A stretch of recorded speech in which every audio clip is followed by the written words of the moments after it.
Hello everybody, thank you for tuning in. The focus of this video will be on my Penman Hats Adventurebilt Legacy Collection Kingdom of the Crystal Skull Fedora, made by John Penman, who has been in the hat making business for quite a long time now and is a master at making high quality fedoras. This hat has been with me to Disneyland, where I wore it all over the parks, from Pirates of the Caribbean to rougher rides like Guardians of the Galaxy Mission Breakout, and even the Incredicoaster. Of course, for those two, I had to hold it in my hand so it wouldn't fly off my head. Can't have that happen. But more recently, here locally in Hawaii, I wore it on a hike to the top of Diamond Head, probably the most popular trail here with how close it is to Waikiki. But I was sweating quite a bit in the humidity of the summer. But as expected, it held up like the champ that it is. I actually have owned this hat for 2 years now, and when I received it, I did a little bit of reshaping to the bash with some steam, just to adjust it a little bit to my liking. But the overall toughness and durability, I feel, are second to none. The beaver felt used here is so thick, and it's pretty heavy, that it absolutely lives up to the Adventurebilt motto of made to measure, built to last. And you'll see that on the Adventurebilt logo, and it's even on the inside liner of this hat. And I couldn't agree more. I feel like this hat could last decades perhaps, if you take care of it. In fact, my very first hat from John Penman was a rabbit felt Raiders, which he made for me back in 2010. And that one is still holding up strong to this day. Here's a quick side-by-side so you can see them together.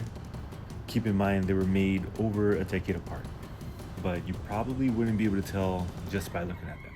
And I think that speaks to the high quality of John's work.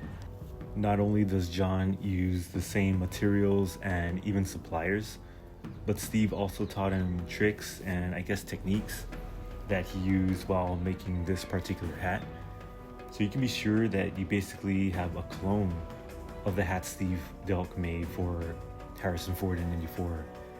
And it's a similar situation with Tomas at Vintage, having the original blocks and materials and techniques that Marc used for '94. If you're in the market and looking for a good crystal skull fedora, I do highly recommend this one. I'm going to quote the website here. It says it's made using the original blocks, flanges, beaver felt, sweatbands, ribbon, and liners as the one Steve Delk did for the movie. He calls it the Indy 4 Hero Skull Hat, and it's very much a sturdy and durable adventure hat. Take it from me, you can feel it as soon as you have it in your hands and when you have it on your head. This is a hat I would for sure take on adventures with how tough it is, and not only for function, but also for style. The reddish brown color of the felt is very nice, along with the contrasting ribbon, which is quite soft in itself.